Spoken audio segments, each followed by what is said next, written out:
So the next problem is again from 2014. The question is the force affecting on a particle of mass m is indicated by the force time graph shown below. The change in the momentum of the particle over the time interval from 0 second to 8 second is. अब देखिए आपको क्या दे रखा है, मैं बस आपको बस एक क्विकली हिंट दूंगा, इसको कैलकुलेशन पार्ट आपके लिए छोड़ूंगा। आपसे बोला गया कि सर एक फोर्स और टाइम ग्राफ दिया गया है। क्या दिया गया? फोर्स वर्सेस टाइम ग्राफ दे रखा है और उस ग्राफ को कुछ इस तरीके से दे रखा है।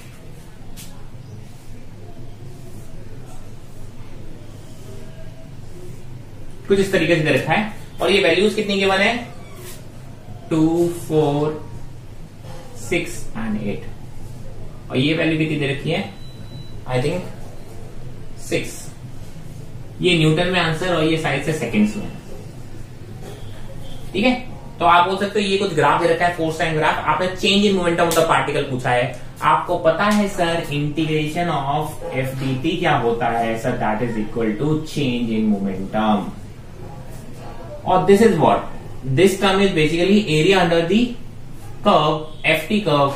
तो चेंज इन मोमेंटम अगर मुझे फाइंड आउट करना है तो आप क्या करना है सर? आपको इस एरिया की बात करनी है। ये एरिया और ये वाला एरिया को आप सिंपली ऐड कर दीजिए साइन के साथ। ये एरिया पॉजिटिव है, ध्यान रखेंगे, जो टाइम एक्सिस के ऊपर है, और ये वाला एरिया कैसा है? नेगेटिव है। तो प्रॉपर साइन के साथ अगर आप इनको ऐड करेंगे एरियाज को तो आपका चेंज इन मोमेंटम आ जाएगा। So this was the question, very tough question आप कह सकते हो। अरे कितना टफ है यार, बेसिक फंडा आपको क्या है ये, और इनकी कैलकुलेशन आप करेंगे और you will get the answer.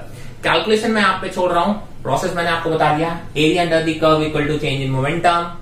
ठीक है, बस एरिया को ध्यान रखेंगे। ये एरियाज जो टाइम एक्सिस के ऊपर है उनको हम पॉजिटिव एरियाज बोलेंगे, और जो नीचे वाला कर्व है आप बोलोगे उसको नेगेटिव। तो प्रॉपर साइन के साथ ऐड करना because it's a vector term. ठीक है, so let's move on to the next problem. So the next problem is बहुत ही अच्छा प्रॉब्लम है, 2013 का प्रॉब्लम है। 2013 का प्रॉब्लम देखते हैं। The upper half of an incline plane of inclination theta is perfectly smooth while lower half is rough. A block starting from the rest at the top of the plane will come again to the rest at the bottom if the coefficient of friction between the block and the lower half of the plane is given by. ठीक है, आपने बोला कि sir यहाँ पे एक अच्छा सा क्वेश्चन है, सिंपल है बट अच्छा क्वेश्चन है। आपने बोला कि और ये स्टैंडर्ड क्वेश्चन, अगर आपको इसका रिजल्ट भी आ जाए तो बहुत अच्छी बात है, डायरेक्ट क्वेश्चन आने के चांसेस रहते हैं। ये जो इंक्लाइन प्लेन है, इस इंक्लाइन प्लेन का आपने बोला एंगल कितना है? थीटा है। ये आधा तो स्मूथ है, ऊपर वाला पोर्शन कैसा है? स्मूथ है, और आधा कैसा है? रफ है। ठीक है, तो जब एक बॉडी को आपने यहां से ड्रॉप किया है या आप बोल सकते हो रेस्ट से स्टार्ट किया है, तो यहां आते टाइम इस टाइम पे इसकी कुछ वेलोसिटी भी हो जाएगी। तब एक्सेलरेशन इधर की तरफ लग रहा होगा, और आपको पता है स्मूथ पार्ट में जो एक्सेलरेशन लगता है वो कितना लग रहा होगा? जी साइन थीटा लग रहा होगा। कितना लग रहा होगा? जी साइन थीटा। ठीक है, अब जब यहां से वापस से ये और आगे आएगा, यहाँ रफ है तो यहाँ पे वापस इसकी वेलोसिटी कितनी हो जाएगी? 0। तो यहाँ पे देखिए वेलोसिटी 0 से b हो गई, क्योंकि एक्सेलरेशन इस डायरेक्शन में था तो वेलोसिटी बढ़ रही थी। अब वेलोसिटी की डायरेक्शन तो इधर की तरफ है, लेकिन एक्सेलरेशन ऊपर की तरफ लग रहा होगा, ऊपर की तरफ यहाँ पे आप बोलेंगे, तो इसीलिए इसकी वेलोसिटी डिक्रीज होते होते कितनी हो गई? यहाँ पे 0 हो गई। तो इस एक्सेलरेशन को फाइंड आउट करने का तरीका क्या होगा सर? इसका पहले आप एफबीडी बना लीजिए। यहाँ अगर एम मास है तो पीछे की तरफ लग रहा होगा फ्रिक्शन, नीचे की तरफ लग रहा होगा आपका mg साइन थीटा, इस डायरेक्शन में लग रहा होगा mg cos थीटा, ऊपर की तरफ लग रहा होगा नॉर्मल, और नेट एक्सेलरेशन किधर आएगा? इधर की तरफ। रिटार्डेशन होना है तो वेलोसिटी के ऑपोजिट लगना है एक्सेलरेशन। ठीक है, तो आपने बोला कि सर इस डायरेक्शन में कोई भी एक्सेलरेशन नहीं है, तो आपको पता है सर इस डायरेक्शन में जो m की वैल्यू आएगी वो mg cos थीटा के बराबर होगी। इस डायरेक्शन में एक्सेलरेशन निकालना तो आप लोग एक्सेलरेशन के डायरेक्शन को पॉजिटिव माने थे, तो आप क्या लिखोगे? f के minus mg sine theta is equal to m into a. F की वैल्यू होती है म्यू के इंटू एन, तो म्यू के इंटू एन, एन की वैल्यू यहां से रख दो mg cos theta minus mg sine theta is equal to m into a. m cancel, आप बोलोगे सर जो एक्सेलरेशन आया वो आया है आपका mu cos theta minus sine theta into G, और आपको पता है किस डायरेक्शन में आ रहा है? ऊपर की डायरेक्शन में आ रहा है। तो मान लो दोनों ने डिस्टेंस कैसी ट्रेवल की है? Same distance. ये भी एच डिस्टेंस है और ये भी एच डिस्टेंस है। मैंने इक्वेशन का मोशन लगाया, पहले के लिए अगर हम लगाएंगे तो देखिए क्या होगी? इनिशियल वेलोसिटी, मैं कौन सी इक्वेशन लगाने वाला हूं? ये।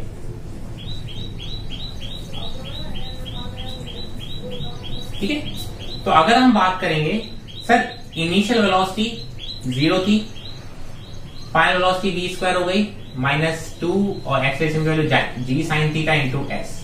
इक्वेशन नंबर 1 हो गया ये। दूसरे पार्ट के लिए लगाएंगे तो इनिशियल वेलोसिटी वी थी और फाइनल वेलोसिटी कितनी थी 0 थी, तो आप बोलोगे इनिशियल वेलोसिटी वी थी और फाइनल वेलोसिटी कितनी थी 0 माइनस और इनिशियल वेलोसिटी वी का square is equal to acceleration की वैल्यू जरा देखिए किधर है, ऊपर की तरफ है। किधर है? ऊपर की तरफ है। तो मैं लिखूंगा -2 और वैल्यू रखेंगे mu cos theta minus sine theta into जी इंटू एस, इक्वेशन नंबर 2 और आप इक्वेट कर देंगे।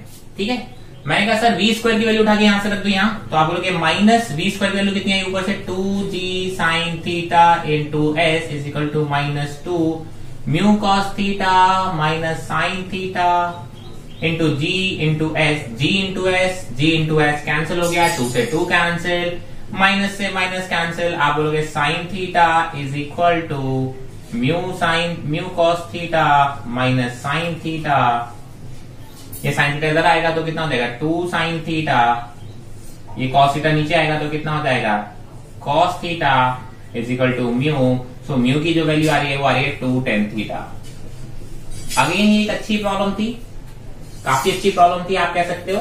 ठीक है, इसलिए इसको अच्छे से सॉल्व जरूर करें। अब आप चाहें तो इसको रिजल्ट की तरह याद कर सकते हैं, एक स्टैंडर्ड रिजल्ट की तरह आप इसको बहुत ही आराम से यूज कर सकते हैं। ठीक है, फिर से देखिए मैंने कहा सर ये 0 से v तक पहुंच रहा है और फिर v से 0 पहुंच रहा है, इसका मतलब एक्सेलरेशन इधर की तरफ है, तो दूसरे केस में एक्सेलरेशन ऊपर की तरफ आएगा।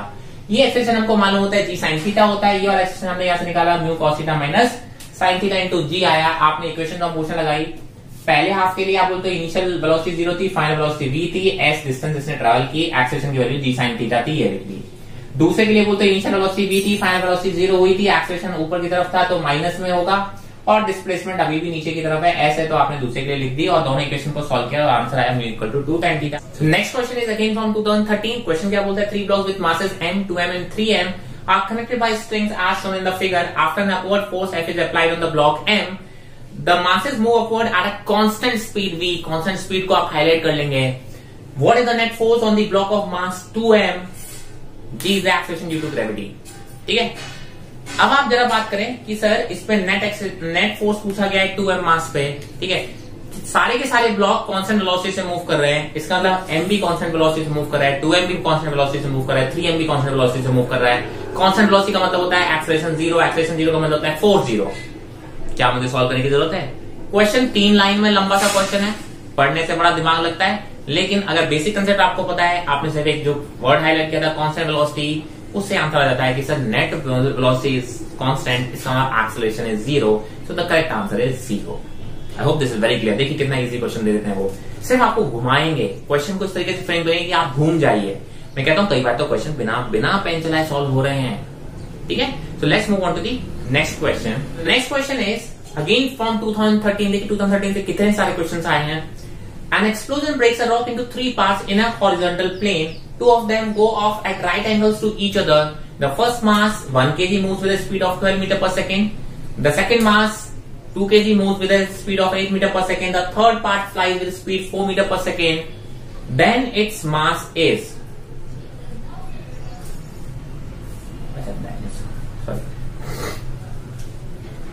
तो क्वेश्चन आपको समझ में आया? It's basically question based on the conservation of linear momentum. इस क्वेश्चन को आप सॉल्व कीजिए, वीडियो को पॉज करें एंड सॉल्यूशन को फाइंड आउट करें and let's see the solution. इसने बोला कि सर एक एक्सप्लोजन होता है, ब्लॉक का जो एक्सप्लोजन हो जाता है जिसका, इसका कुछ मास होगा। आपने बोला कि जिसमें से 2 पार्टिकल तो आपके कैसे चले गए सर, 2 पार्टिकल आपके चले गए 90 डिग्री एंगल पे, तो थर्ड पार्टिकल कुछ इस डायरेक्शन में आया होगा। आप बोल सकते हो कि सर इनिशियल मोमेंटम, आप देखिए इन दोनों का जो नेट मोमेंटम आया, जो 2 पार्टिकल गए यहां पर, उनका जो नेट मोमेंटम रिजल्टेंट आएगा वो इस डायरेक्शन में आएगा, तो थर्ड पार्टिकल का momentum has to be in the opposite direction and it has to be same as that of this, because initial momentum कितना था 0, पार्टिकल कैसा था रेस्ट पे था। एक्सप्लोजन होने से पहले पूरा का पूरा जो एक्सप्लोजन बॉडी थी वो कैसी थी, रेस्ट पे थी। ठीक है, एक्सप्लोजन होने के बाद वो 3 अलग अलग डायरेक्शन में गए। उसने क्लियरली बोला कि 2 of them go at right angles, ये दोनों परपेंडिकुलर टू ईच अदर इस तरीके से चले गए। जिसमें से एक की स्पीड दे रखी है 1 kg मास, जो है 1 kg मास, अगर मैंने मान लिया 1 kg मास है और ये यहाँ पे कितनी स्पीड से गया है 12 मीटर पर सेकेंड से गया है।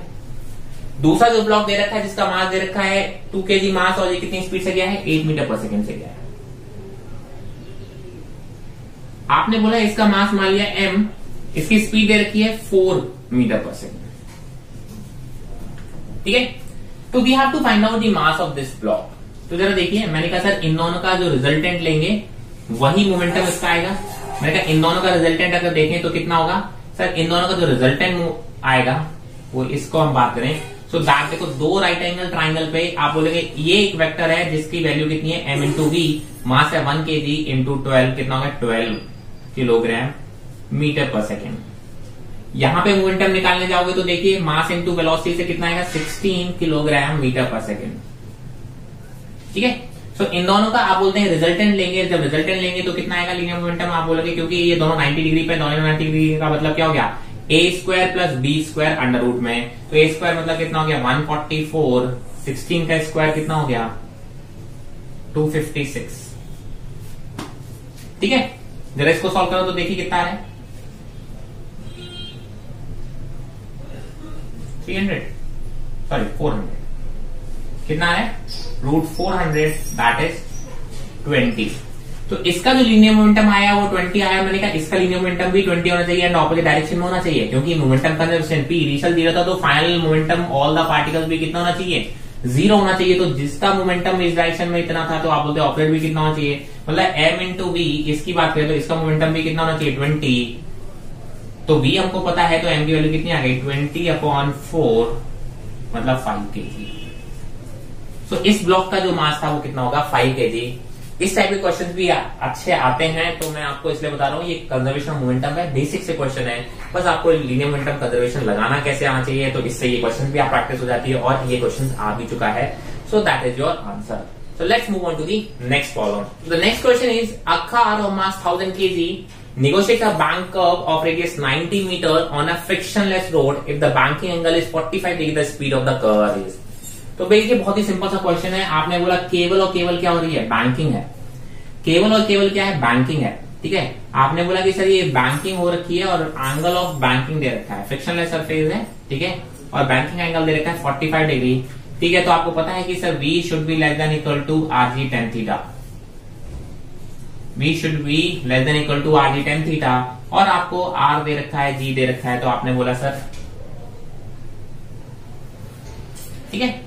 उसने क्या बोला है कि सर मास कितना दे रखा है 1000 kg एंड रेडियस दे रखा है 90 मीटर, ठीक है। तो आपने बोला सर यहां से अगर आप निकालोगे तो v इज इक्वल टू, अगर सिर्फ हमें मैक्सिमम स्पीड की बात करें तो मैक्सिमम स्पीड के लिए आप सिंपली क्या दोगे √r इज 90, g की वैल्यू 10 और tan थीटा की 1045 इज 1, 1045 डिग्री इज 1, तो ये कितना आ गया 900, that is equal to 30 metre per second. तो आपकी जो v आ गई, v मैक्स कितना आ गई, वो आ गई 30 मीटर पर सेकेंड, ठीक है। तो आपने कहा इतनी स्पीड से आप इसको नेगोशिएट कर सकते हो। इसका डायरेक्ट क्वेश्चन आप बोल सकते हो, डायरेक्ट फॉर्मुला बेस्ड क्वेश्चन था, कुछ भी नहीं था इसमें, और आपका आंसर आ जाएगा, ठीक है। Let's move on to the next problem. Next question is again from 2012। क्या बोलता है, car of mass m is moving on a level circular track of radius r, it mu(x) represents the static friction between the road and the tires of the car, the maximum speed of the car in circular motion is। इस बार उसने क्या बोला है कि banking नहीं है, इस बार वो लेवल रोड है, और लेकिन उसमें क्या दे रखा है mu(s) दे रखा है, और उससे मैक्सिमम स्पीड पूछी है। मुझे मालूम maximum speed is equal to होता है √ mu(s) rg। क्या मुझे इससे बताने की जरूरत है, ये डायरेक्ट फॉर्मुला बेस्ड है। देखिए क्वेश्चन देख लीजिए, लेवल रोड है, फ्रिक्शन दे रखा है, कोई बैंकिंग नहीं है, मतलब मैक्सिमम स्पीड आती है। पहला वाला जो इसमें हमने पढ़ा था v should be less than equal to √ mu(s) into rg, and directly फॉर्मुले बेस्ड आप उसको आंसर लिखेंगे and you will get the answer. मुझे इसमें पेन चलाने की भी जरूरत नहीं है।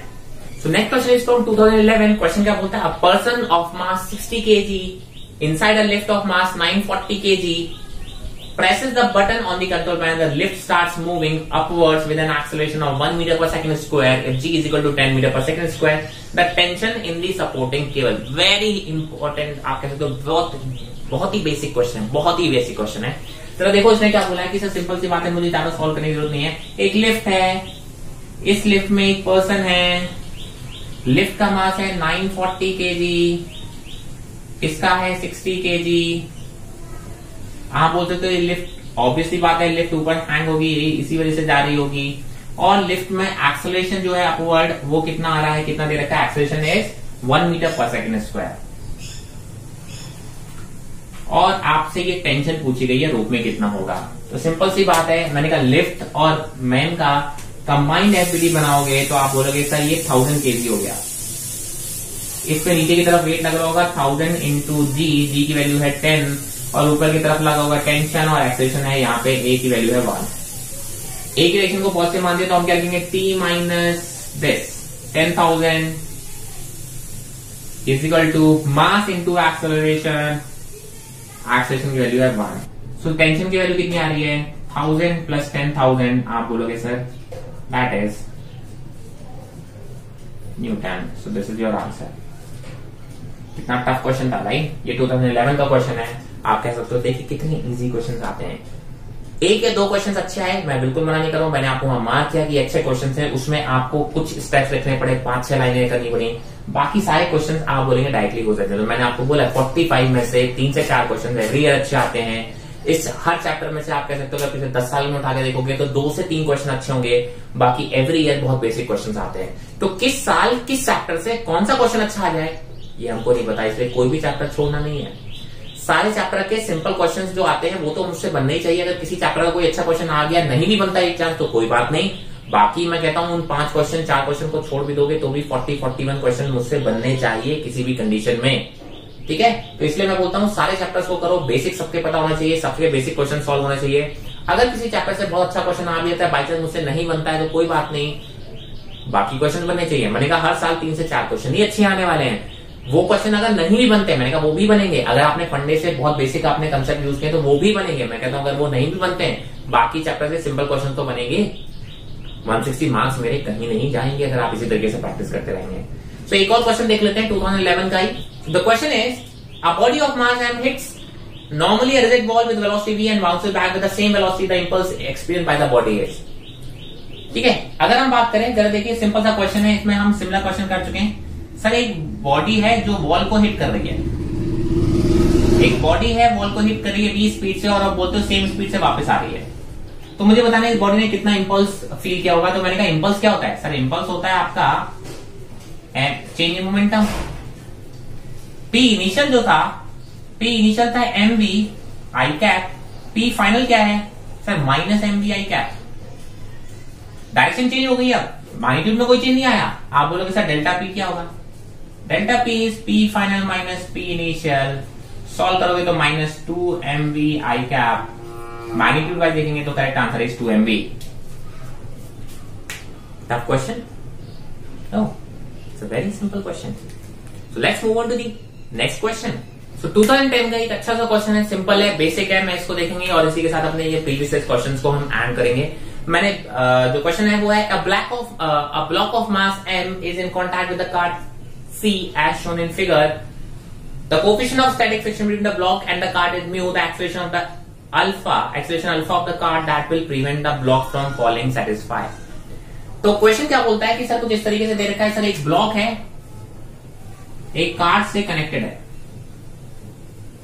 एक कार्ड से कनेक्टेड है, ठीक है, और इसका एक्सेलरेशन आपने पूछा है अल्फा बता दो कि सर दैट ये ब्लॉक यहाँ पे फॉल होना नहीं फॉलो सेटिस्फाई कर जाए इस कंडीशन को, राइट। आपने बोला वो एक्सेलरेशन कितना होगा। मैंने कहा इस ब्लॉक की बात करें, इस ब्लॉक पे नीचे की तरफ लग रहा होगा mg, क्योंकि इसकी टेंडेंसी नीचे की तरफ स्लिप होने की है। तो आप बोलोगे ऊपर की तरफ क्या लग रहा होगा, नॉर्मल नहीं सॉरी फ्रिक्शन। और आप बोलोगे ये ब्लॉक इस पे नॉर्मल फोर्स लगा रहा होगा, ये जो कार्ड है कार्ड इस पे नॉर्मल फोर्स लगा रहा होगा इस डायरेक्शन में, तो इस डायरेक्शन में लग रहा होगा नॉर्मल। अगर हम इसकी बात करें तो ये क्या चाहते हो कि सर ये स्लिप ना करे, मतलब स्लिप नहीं करे, मतलब इस डायरेक्शन में सेम एक्सेलरेशन से मूव करता रहे जिस एक्सेलरेशन से कार्ड मूव कर रहा है। तो सिंपल सी बात है सर ये स्लिप कब नहीं करेगा, जब f और mg बराबर हो जाएंगे। f और mg कैसे हो जाएंगे, बराबर हो जाएंगे, तब आपका स्लिप नहीं करेगा। But this friction is less than और equal to limiting friction. You can say that limiting friction should be greater than equal to this friction. कम से कम लिमिटिंग फ्रिक्शन की वैल्यू इस f के बराबर होनी चाहिए, मतलब mg के बराबर होनी चाहिए या इससे ज्यादा हो। तो मैंने कहा सर एग्जैक्टली हम मान लेते किसके बराबर हो, mg के बराबर हो लिमिटिंग फ्रिक्शन, तो ये स्लिप नहीं करेगा।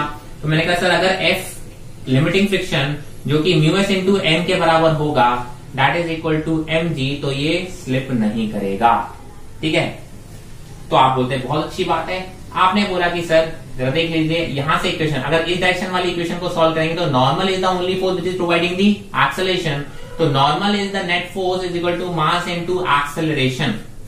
तो नॉर्मल की वैल्यू यहां से किसके बराबर है, ये मास इनटू, इस डायरेक्शन में देखिए, इस डायरेक्शन में केवल एक ही फोर्स लगा है नॉर्मल, और normal is equal to mass into acceleration. Newton law of second law लगा देंगे अगर हम, ठीक है। तो एन की वैल्यू किसके आ गई, एम अल्फा, तो यहाँ पे वैल्यू रखेंगे तो mu S into M alpha is equal to M into G, ठीक है। अगर आप greater than equal to solve करेंगे तो ऐसे आएगा,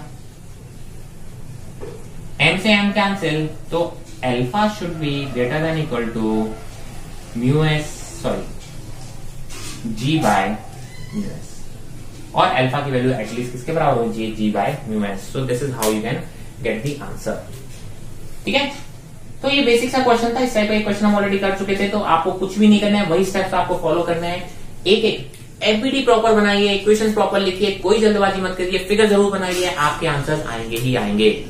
सो this is all about the previous year. हमने लगभग 10 साल के सारे क्वेश्चन देखे नीट में जो अभी तक आए हुए हैं। मैंने आपको बोला एक दो क्वेश्चन को छोड़ के बाकी सब बहुत ही सिंपल आए, एक दो क्वेश्चन भी अच्छे आए हुए हैं, उनको हम 3-4 बार प्रैक्टिस कर लें। अगर एफबीडी लिखना आता है, इक्वेशन लिखना आता है, तो मेरे हिसाब से उन क्वेश्चन में कुछ भी नहीं बचता है, आप बड़े आराम से सॉल्व कर पाएंगे।